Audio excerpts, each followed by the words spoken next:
in your opinion, who are the true Americans?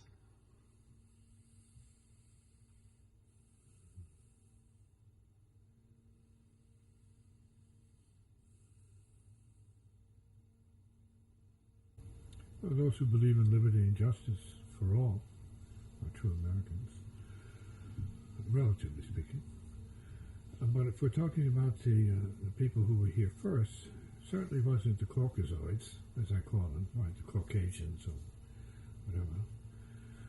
It was the native people, the red man, not the white man, the red man is here. I don't think there's any doubt about that. Scientifically, it's a sealed deal. The Europeans came in way later. And it's possible the Orientals were even here first. The yellow people were here first.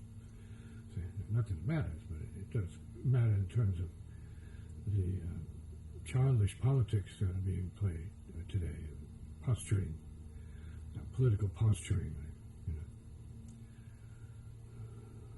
which has very little to do with what's needed out here today, which is higher intelligence is needed today, not your fears, and doubts, and maybe hopes, but what's really necessary today is to take care of people, save people.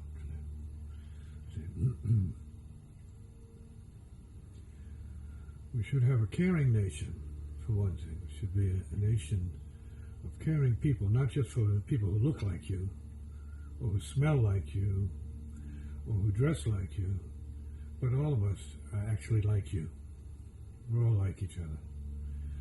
And as long as we're not measuring it superficially in terms of the skin and color, well, this could be a useful conversation between people. See, of different origins, different races, whatever. It's a human race. That's the race. Human race. See, the all-colorful human race, like the all-colorful forest. The plant life that we have here, it's all colorful.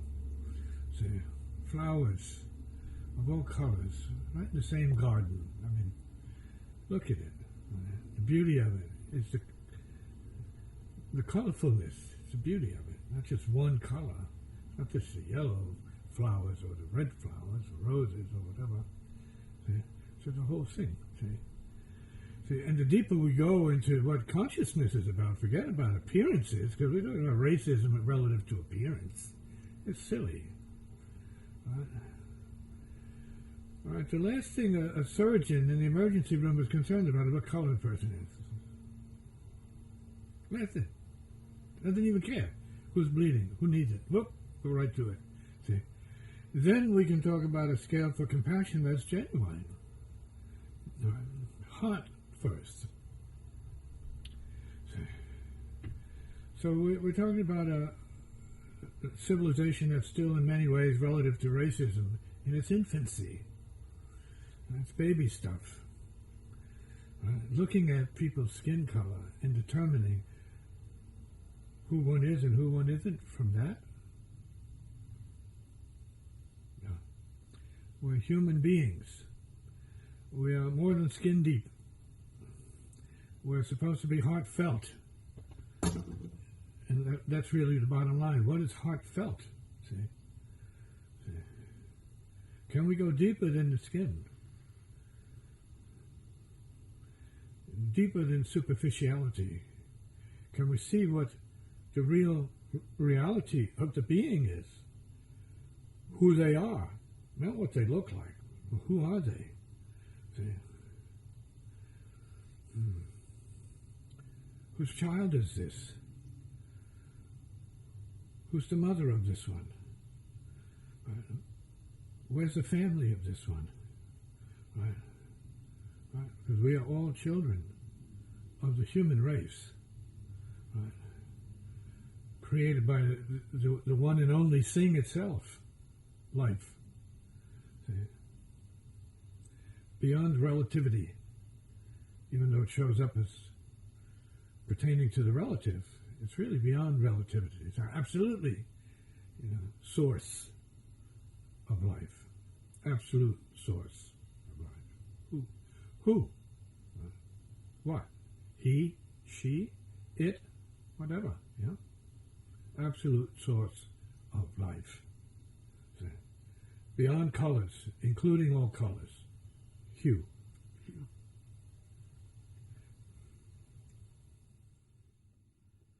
Do you have any input on what's currently going on with the weather in terms of the country or the world even?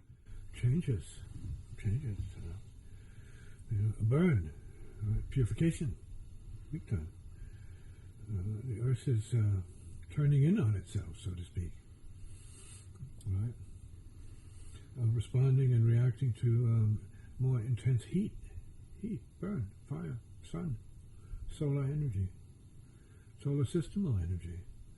Right, so some mighty changes occurring. Now, it would be nice to see the humans operating from a more intelligent viewpoint of change relative to going deeper into the heart cave and coming out of that with solutions for humanity instead of, as it is, people more concerned about their genitalia and their faces than the heart or the brain. So we need more depth of consciousness, more demonstration of genius, interest in knowing more what's going on in the universe. So I'm not talking about astronomy per se, but we can see it in the humans. See? And so relative to the weather, as I say, who's paying for the good weather? And it seems like the tornadoes are a balance. See? Part of the balance. In certain areas more than other areas as part of this balance, the payment. Because of the poor people, I don't mean economically poor people, the people who are suffering, those poor people are paying a great price. See? Why? For what? See? For who? I say for who? Who's paying? Who's paying for this? See? Who's paying for the good weather? Who's paying by bad weather? So to speak. As it's all part of the intelligence regulation of Earth's forces that are in the flux of balancing themselves, because they have no choice but to continue to transform into the moment and what's going on in the solar system, which is more part of the aggregate nature of the solar system. It's a family, so it's part of our existence. Question?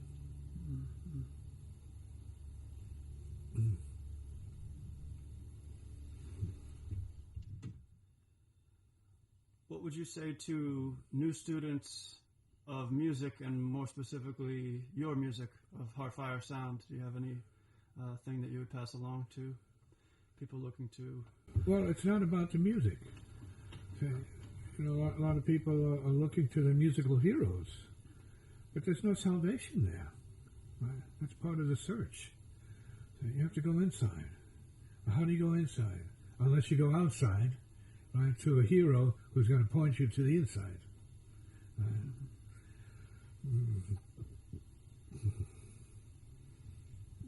So we have then an obligation to our spirituality, first and last. What kind of music is going to come out of no spirituality?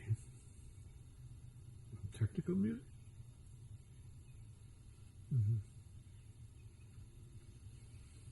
Mechanical music?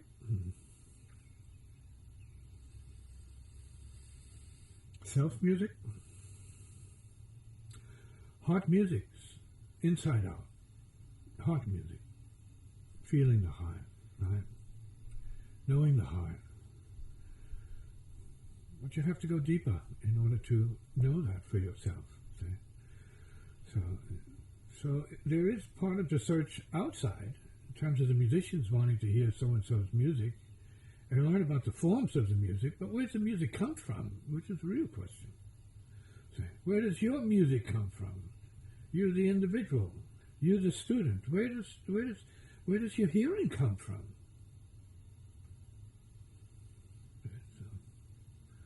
So the teacher has to put the student, I guess you might say, on the spot.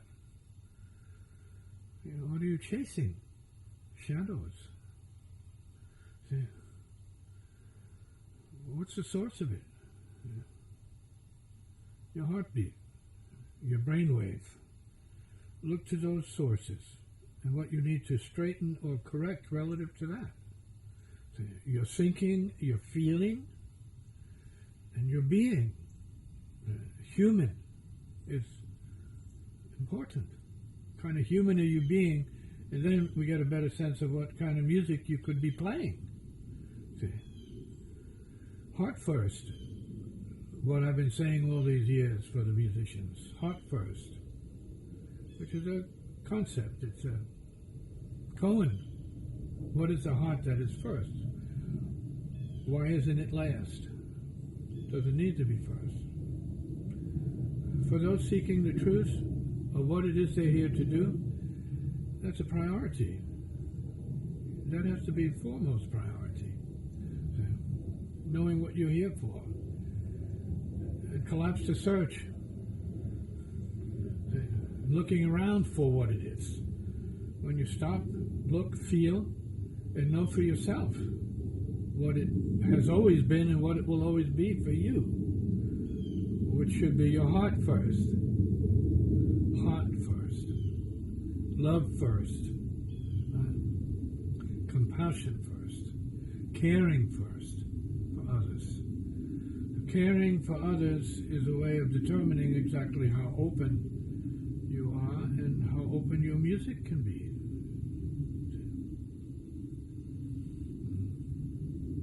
So those with the ears to hear this and put it to good use. I'm not trying to teach anybody anything except how we make good music. It's got to come from the inside. Heart first. If you have feelings, beautiful. Soulfulness. You got to have that openness to soulfulness. You got to know what it is, more than a concept or something limited to races. We're all part of the soulful fabric of the universe as heart first. That's cosmic universal intelligence. Heart first.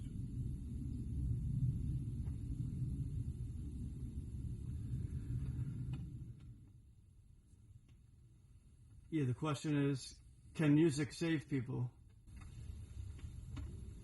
In a way. Can the birds save people? Can nature save people? In a way. You know, in a way.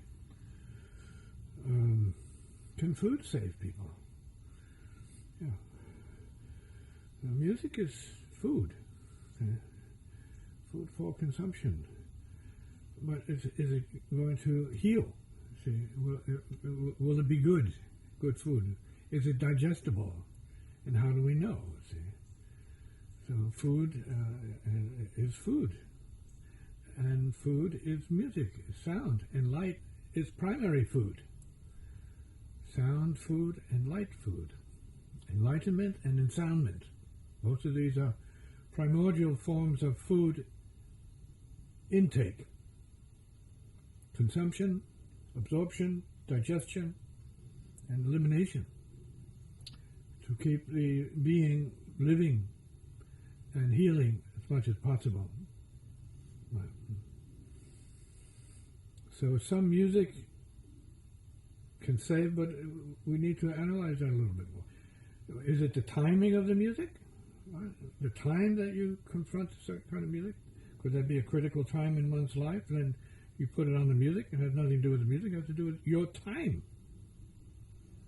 It's got nothing to do with the music, except that your time. You were there for a certain kind of music. And so you're blaming it on the music, but it's your timing. So all karma like this is about timing. So this whole thing is about the time worlds, Cal. Right? The Lord and Master of time, of the universe, pervading the universe. Time rules. Time is the God. See? Time is Lord here. You live for moments, and your heart ticks time, pulses, boom, boom, boom, boom, boom, boom, boom, boom, time. The beat is time. Time is life. Life is sound and music as well. So you are the music, and you need to know it. The individual is the music. And then you manifest an interest in the world, which is sometimes relevant to your inner need to know, and often irrelevant to your need to know, and so people do not have salvation by way of music. They are distracted by certain forms of music for very different reasons, but certain kinds of music will reflect your inner nature and or just the outer nature of the world, and you follow that music as you would follow the illusions of the world or delusions of the world, the concepts of the world, rather than the perception of the world as it really is. See?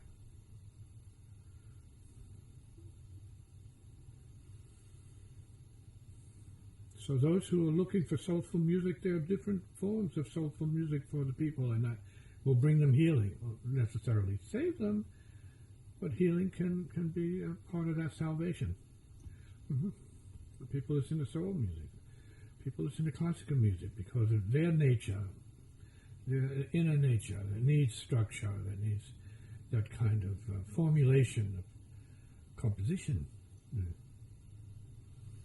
And you have freer forms of that, which then we would say they might be what others would call jazz, and creative forms, and even freer forms of it, see, which then is more into the abstract, the creative, and or the spiritual, which is continual creation and creativity. But who sees it as such? We see it as life, for the most part. It's just life. Birds fly over, sun shines, right? Nightfall, go to bed, it's all life.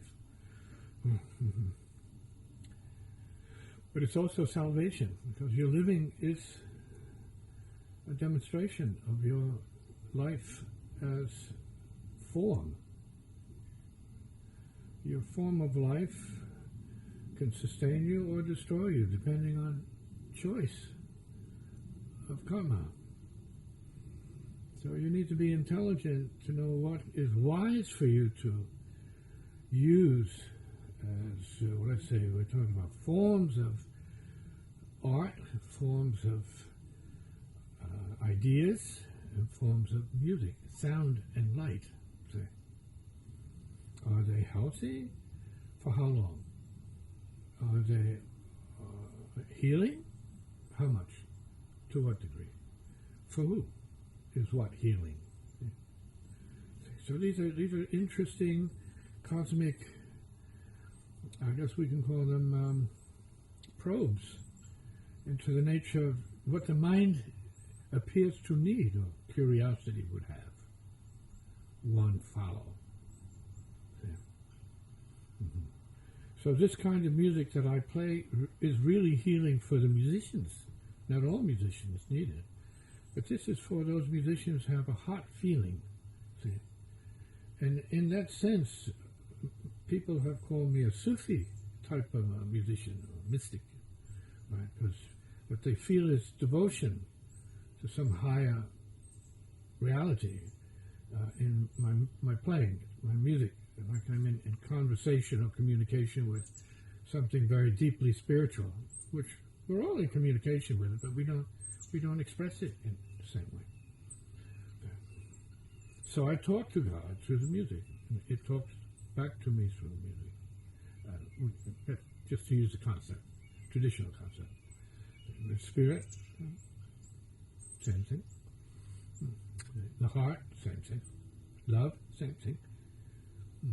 Soul, same thing.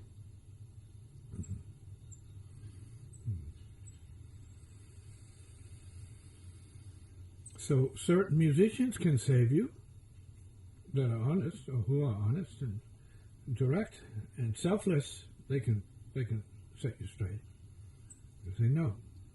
And their music, if they are selfless, can also be of use to you up to a point. But it's not their music, it's not someone else's music that you, the individual, should be concerned about, but what is your music that's given to you at birth. Not blood music, that's another kind of music, but heart music. See? In which you start to manifest your being a human and needing and depending from the beginning and asking and crying for support, companionship, right? Mothering, see? Family, okay? Civility, and peace, and harmony, and so on and so forth.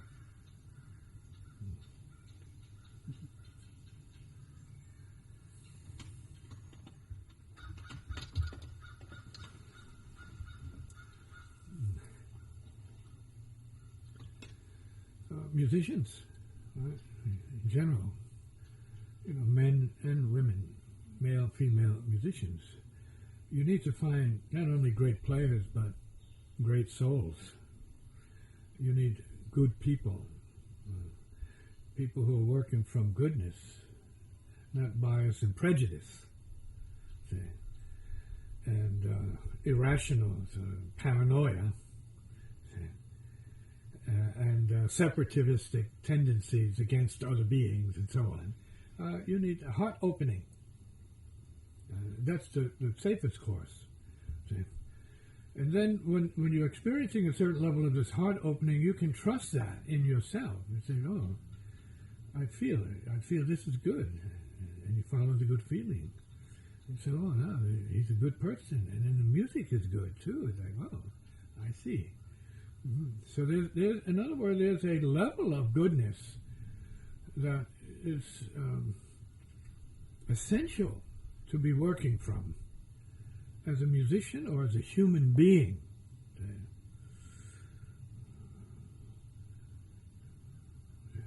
To begin with, your parents should teach you that they represent safety and comfort and confidence and security for you.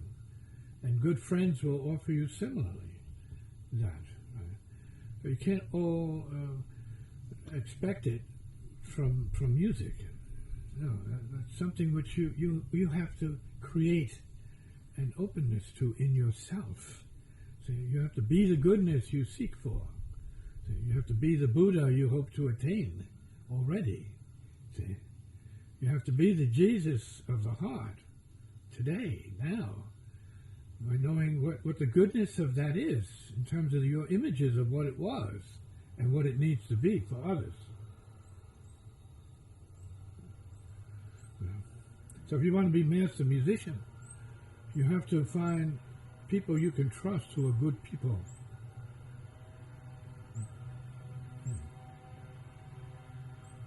And the buzzsaws. Good sawmen. Good buzzsawers. Right? The song of the buzzsaw. Right? So you want to do good things with the buzzsaw. And music is verily a buzzsaw. Right? It can take you apart, it can shred you all over the place, or it can integrate you and make you whole. Depends on who it is that you're turning to, right? And what you know their mind and heart to be. You.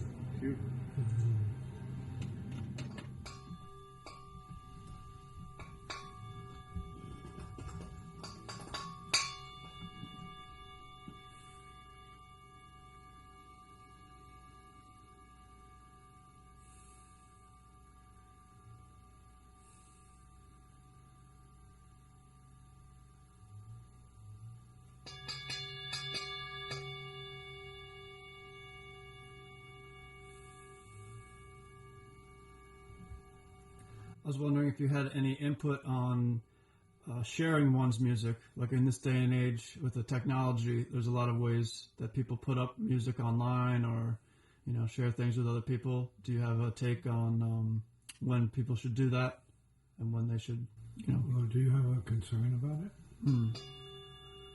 Not necessarily, no. Do you have a friend that you're concerned about? No.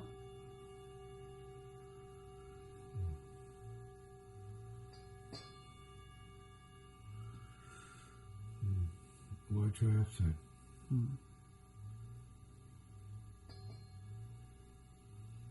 Should one wait until they're a master of music in order to share their stuff, or? No, of course not. No. If you enjoy your music, you share it. See, that's the important thing. That you have something to share. But in the sharing, you expose yourself, so that's what you have to know. Right. Because even the greatest of the musicians are criticized, and sometimes they don't like the criticism, but they have to take it for what it's worth, because you expose yourself to the world. See? And you got to take what comes with that. Sometimes good words, sometimes they're not so good words. You have to be ready for whatever it is, and it has to be good and true for you, enough for you to let it go and create whatever it's supposed to create. But then it's like poetry and things you write. It goes out and people can agree or disagree and come after you for it. That's the best part, when they come after you. Are you the one? You? Coming. Yeah, no, that makes sense. That's clear. Yeah. So is there consequence? Of course. Right. The consequences to the moment is a consequence. And how you relate to it. You have to be willing to accept criticism, right, for whatever you do. Just showing up, dressed the way you are. People might say, well, I mean, why are you saying you're Benjamin Franklin when you know you're not? You're not Benny. And so that's how it goes. So it goes around that way. So, question, answer, anything else? Yeah, no, I mean, that makes sense. I mean, you have to take what comes with it if you want to expose yourself and, share, whether it's music or anything, writing or... See, when it's that important to you, you don't care who says what about it. And if it's part of your healing contribution in your mind, your healing contribution to humanity, you care less about what it is. You hope everybody gets your good intention, but because everyone is different, there's no predicting. No way to predict. If good transforms into bad or bad into good. You have to take it as it comes and be accepting. For good days and bad days, storm days and no storm days, clear and sunny, sweet days. See? And that's part of the living in life in the cosmos. The cosmos. We are in the cosmos. Phew.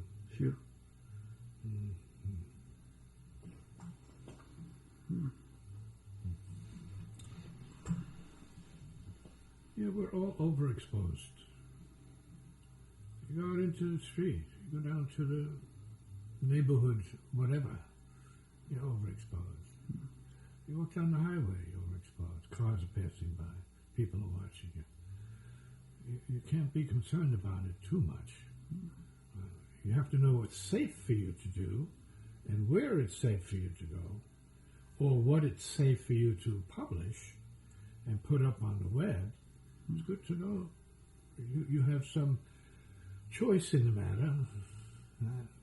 So you have to use your discretion in terms of who, because of what you put up, is liable to disregard it in the nature that you would expect them to, or hope they can regard it. And this is what it is, I, for a long time, felt I was like the worst of the guitar players. I felt very comfortable, safe in that. The worst, bad. Bad. I said, yeah, no, this is bad. I'm playing the bad. But the bad was good for me. See, it's good. Great, in fact. It was great for me. So when people had other views, it didn't matter because I already know I'm the worst. I made sure I played the worst. With the best cats, I was the worst. The worst.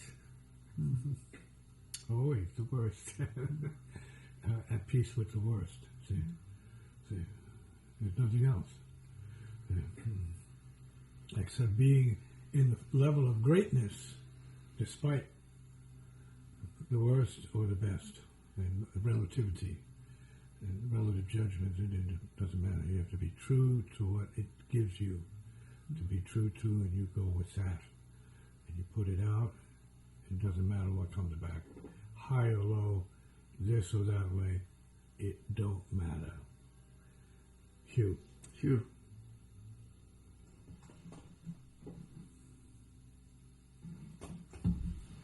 Most people don't care about what I do or say. Some might make a fuss about it, but I enjoy what I do and what I say. Not with pride, but what I do and what I say is good for humanity, in my view. I want people to be fair with one another, do the right thing, and stick as close to basic goodness as possible. See? And some people will find there's something wrong with that. See? People will find something wrong with anything, whether they're being honest or not. They just say, no, it's time to crap on this, so I'm going to crap on it and trash it. But this is America. You should learn to tolerate being trashed, as well as being exalted and being lifted up. See? It's America. Whatever that means, the great America. See? The land of liberty and justice and free expression for the most part, until it becomes harmful to some, and then you have to take what comes with what you're doing that some people perceive as harmful to them or others. See? And that's just the nature of the beast here.